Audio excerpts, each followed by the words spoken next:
सवाल मन नहीं उठ रहा है, अब पूछते हुए डर लग रहा है। सर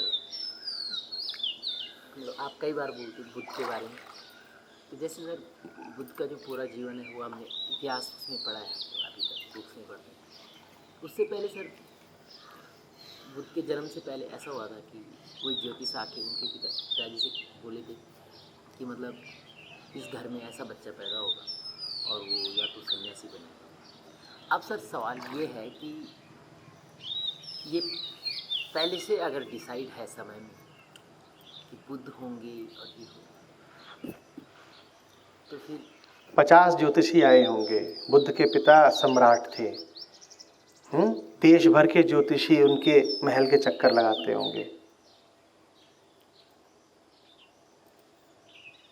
एक जिसकी भविष्यवाणी ठीक बैठ गई उसकी बात कर रहे हो, और जिन 50 की ठीक नहीं बैठी उनकी बात कौन करेगा? कहीं कुछ तय नहीं है। ऊपर वाले ने तुमको कठपुतली बना के नहीं भेजा है कि सब पहले से ही तय है, लेकिन ऐसा उसने तुम्हें मुक्ति दी है। बोध परम मुक्ति है। जब तुम संस्कारित होकर के, आदतों के वश में होकर के, वृत्तियों के वश में होकर के काम करो, तब हो तुम कठपुतली। और जब तुम होश में, आज़ादी में, बोध में काम करो, तब तुम कठपुतली नहीं हो। तब कुछ तय नहीं है, तब कुछ नया होता है, तब कुछ अनूठा होता है। तुम्हें बनाने वाला परम मुक्त है, तो उसकी रचना भी तो मुक्त होगी ना। जो स्वयं मुक्त है वो अपनी रचना को भविष्य के बंधन में क्यों रखेगा? वो क्यों कहेगा कि तेरा भविष्य मैंने पहले ही बांध दिया? हाँ, तुम अपना भविष्य जरूर बांध लेते हो, वो तुम्हें मुक्ति देता है, तुम स्वयं को बंधन देते हो। अगर तुम एक मशीन हो और एक पूर्व निर्धारित ढर्रे पर ही काम करते हो, तो कोई भी बता सकता है कि तुम्हारा कल कैसा होगा। तब तुम्हारी कुंडली बनाई जा सकती है। उदाहरण के लिए एक मशीन है, एक कार, वो यहां से चल रही है और उसकी गति है 60 किलोमीटर प्रति घंटा। तो ये बताया जा सकता है कि नहीं कि 2 घंटे बाद वो कहां पर होगी? बोलो। तो मशीनों का भविष्य निर्धारित किया जा सकता है, क्योंकि वो कर ही वही रही है जो उनको उनके मालिक ने करने के लिए बनाया। उनका सब कुछ तय कर दिया गया है। तो मशीनों भर की कुंडली हो सकती है, मशीनों भर के लिए ज्योतिष हो सकता है, तुम्हारे लिए नहीं हो सकता। तुम्हारे लिए भी हो सकता है उस हद तक जिस हद तक तुम मशीन हो। तो अगर तुम्हारा जीवन यंत्रवत बीत रहा है, तो निश्चित रूप से कोई ज्योतिषी आके तुम्हारे बारे में कुछ बता सकता है। पर अगर तुम्हारा जीवन आज़ादी में, मुक्ति में, होश में, आत्मा में बीत रहा है, तो कौन ज्योतिष शास्त्र तुम्हारे बारे में कुछ कह पाएगा?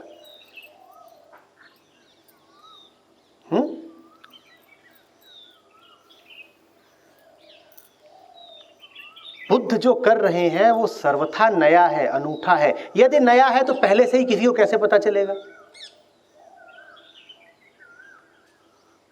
आत्मा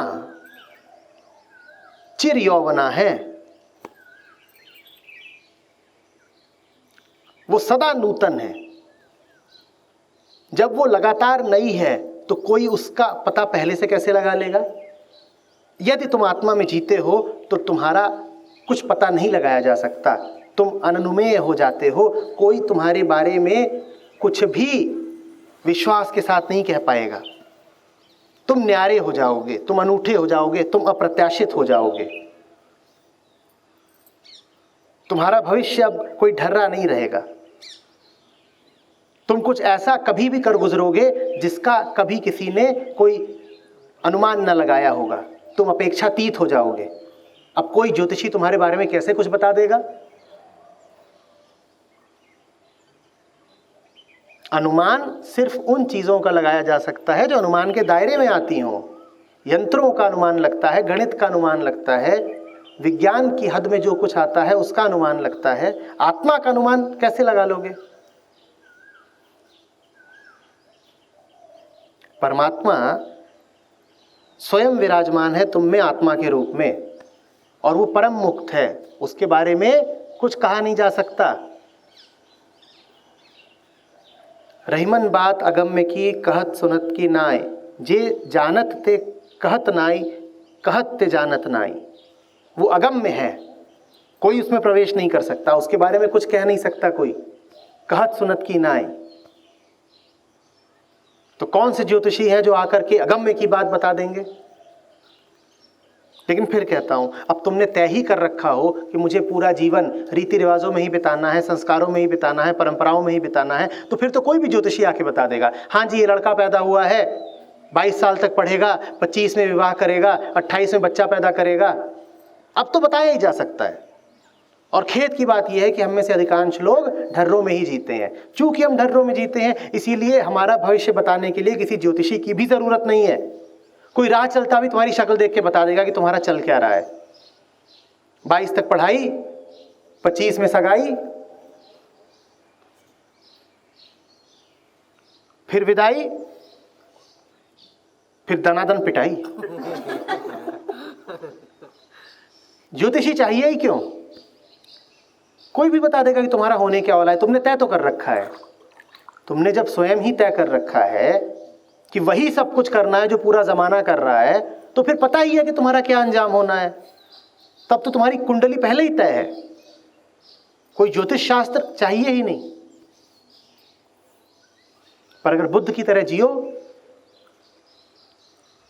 तो किसी ज्योतिषी के पल्ले नहीं पड़ोगे तुम।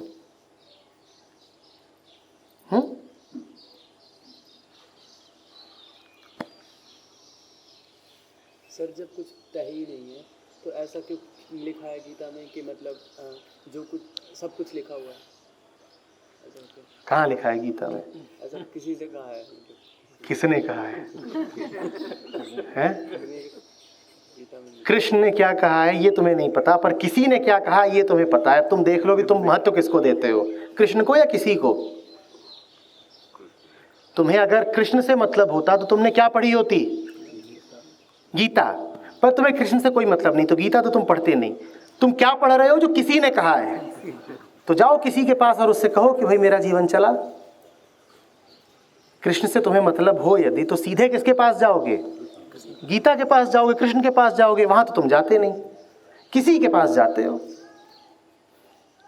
ये किसी किसी छोड़ो। सेहत खराब होती है उससे। यदि चोट को चोट लगती तो तुम सोते में भी रोते, पर चोट वैसी ही रहती है ना सोते में भी, तो रोते क्यों नहीं? मतलब रो कौन रहा है, चोट या मन? चोट को यदि चोट लगती तो तुम सोते में भी रोते ना। इसका मतलब घुटने को नहीं चोट लगी है, चोट मन को लगी है। इसीलिए तो जब सो जाते हो तो रोना रुक जाता है। खून बह रहा होता है घुटने से, सोने से वो खून रुक जाएगा क्या? खून बह रहा है और आंसू बह रहे हैं, सोने से क्या रुक जाएगा? आंसू रुक जाएंगे, खून नहीं रुकेगा। खून असली है, आंसू नकली है। असली होते अगर आंसू तो सोते में भी बहते। खून असली होता है, वो सोते में भी बहेगा। अगर चोट लगी है तो तुम सो भी जाओ तो भी खून बहेगा। आंसू नकली है। आंसू और खून को एक होने दो। आंसू तभी बहे जब खून बहे, और ऊपर अगर जा सकते हो तो आंसू तब भी ना बहे जब खून बहे। पर यह तो हालत बिल्कुल ही ना हो कि खून बह नहीं रहा और आंसू झूठे ही बहे जा रहे हैं, वो नहीं होना चाहिए।